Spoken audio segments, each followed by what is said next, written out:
Detailingmanija veikalā parādījās nesen Shadowline plēve, gan matēta, gan glancēta, ko mēs ļoti labi iekustinājām iepriekšējā video, kur parādīju, kā es to mēģināju pirmo reizi vispār savā mūžā bez nekādas iepriekšējas pieredzes. It kā sanāca, bet nolēmām, ka to visu var izdarīt daudz labāk, un tāpēc ieradāmies šeit uz 37 studiju, kur mums profesionāli parādīs un pastāstīs, ko vēl vajadzētu darīt labāk un kā to izdarīt vienkāršāk. Tad man palīgā atnāca Jānis no Gold Group, kas arī šeit reizēm atbrauc palīdzēt, aplīmēt automašīnas, un šodien viņš arī palīdzēs mums tikt galā, kas ir ar Detailingmanijas piedāvājumu. Mūsu veikalā ir pieejami šīs plēves, ir arī šādi rakeri, ir arī nazīši pieejami, lenta. Kas vēl mums būs nepieciešams, lai pēc iespējas labāk aplīmētu? Pats minimums, kas vēl nepieciešams priekš kvalitatīvas uzlīmēšanas, ir fēns. Jā, to mēs tā kā aizņemsimies. Jā, var izmantot celtniecībai paredzētu fēnu, jo viņam ir lielāka temperatūra, bet pats minimums ir matu fēns, jāaizņemās no sievas vai draudzenes.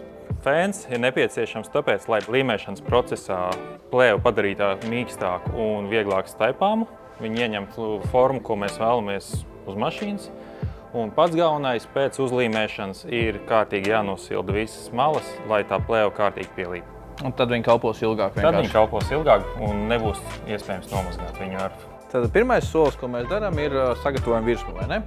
Tā kā tad ņemam virsmas sagatavošanas līdzekli, attaukotāju, nedaudz mikrošķiedru un notīram līstes no visa iespējamā, kas tu varētu traucēt.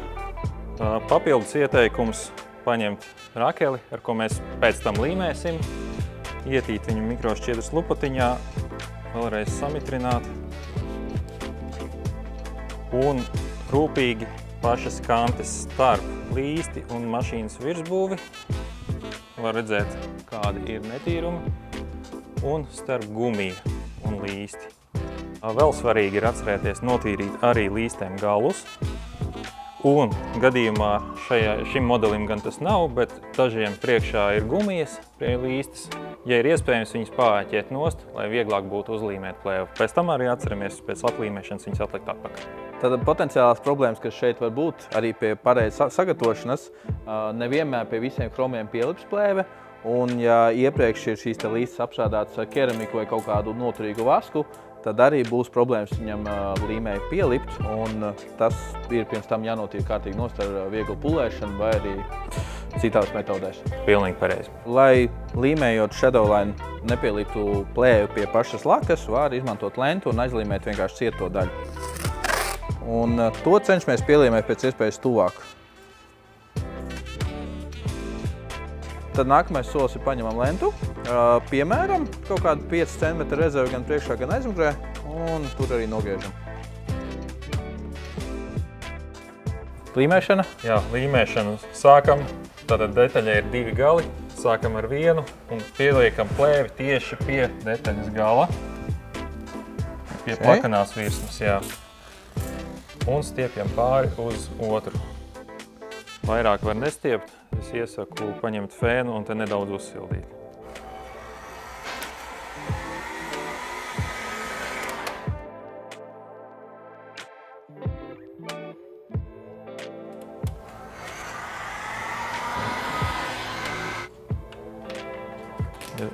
Jo stingrāk tu stiepsi, jo viņi pat jau vairāk ieņems formu vajadzīgu.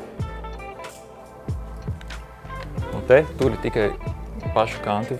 Kad esam apmēram 10 cm no līstes gala, ir atkal jāuzsilda plēve un ar pirksta galu stingri jāpiespiež pati detaļas kante un tā kā jāaizāķē aiz līstes gala.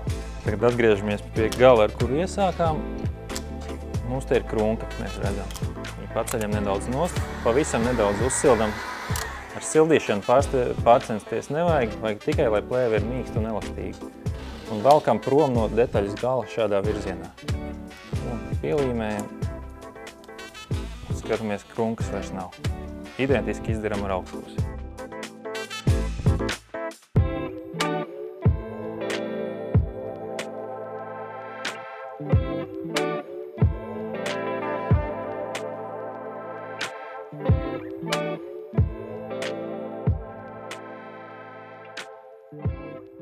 Nākamais ir paņemam nazīti un nogriežam pareizi stūrus no stūra uz pa diagonāli prom. To pašu ar augšu. Un tieši to pašu arī augšā. Daudz jau nevien.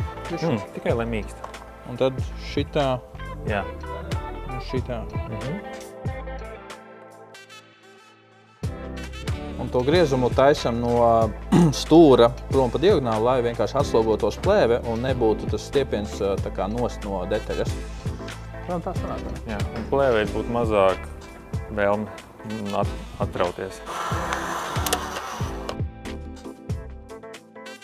Tagad ir nepieciešams visu to plēvu piesildīt, lai viņi vēl labāk pielitu, un pēc tam, kad nogriezt, viņi neatlīmētos nost. Jo, ja nogriezīs un kaut kas atlīmēsies, pielīmēt apakai būs principā nereāli. Priekšpēdējais etaps ir nogriešana. Šeit svarīgākais moments ir pareizs leņķis nazim.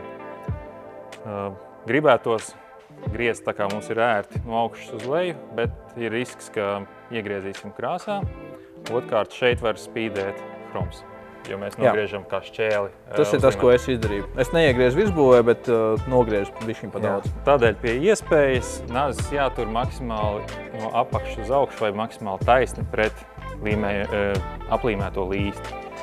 Atrodam galu, kur ir brīvāk, kur bieži vien līsti iet pāri vai pie pašas durvju malas.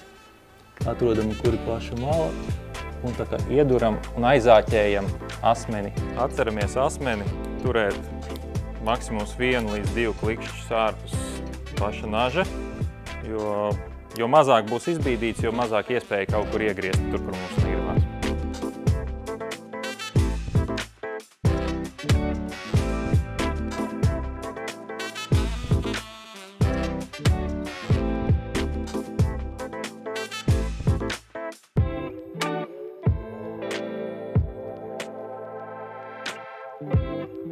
Pēc līstas apgriešanas liekas, ka viss ir izdarīts, bet ir pats pēdējais un pats galvenākais elements – kārtīgi piesildīt.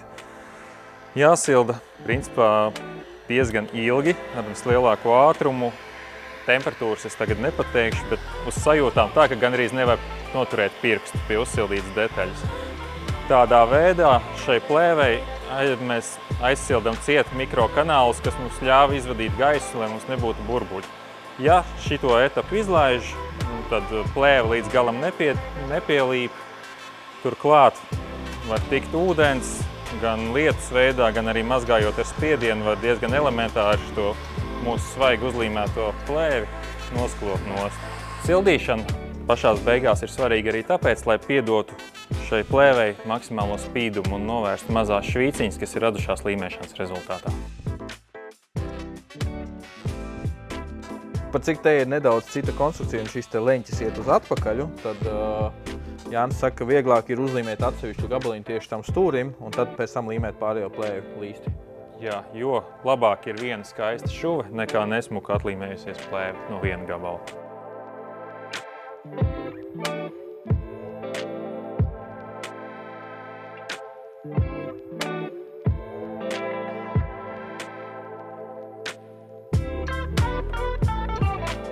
Nu, un tad kā daram ar šo detaļu, te ir nedaudz bišķiņ sarežģītāk. Jā, šeit ir virsbūves īpatnības, kas ir raksturīgas šim modelim. Viena garā līsta, kas sākas no priekšējās statnes un iet līdz durvju beigām. Šeit ir šuve, tālāk liels līkums, nākamā šuve un pēdējā detaļa. Šī detaļa līmējās principā tieši tāpat kā durvis.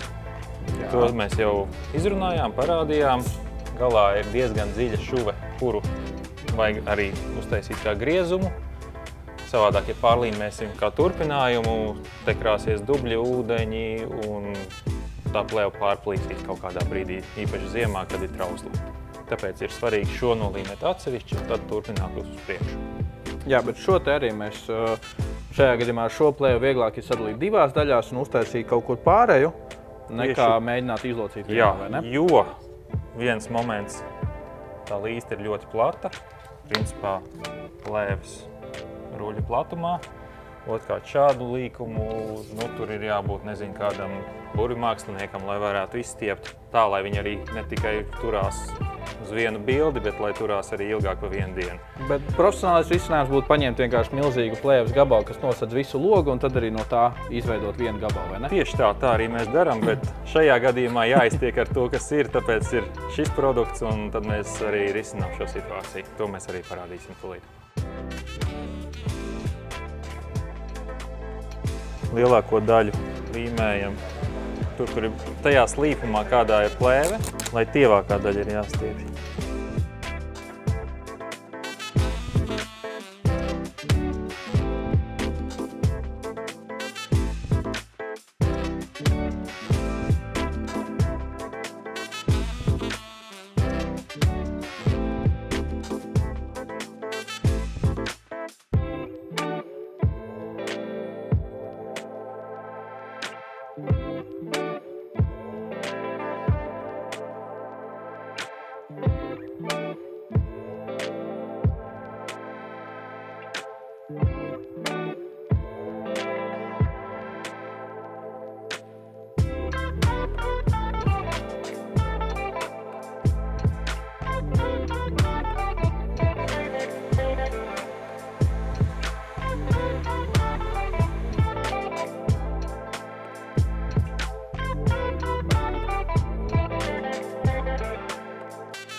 Tad mašīna ir aplīmēta, izstāsta citādāk.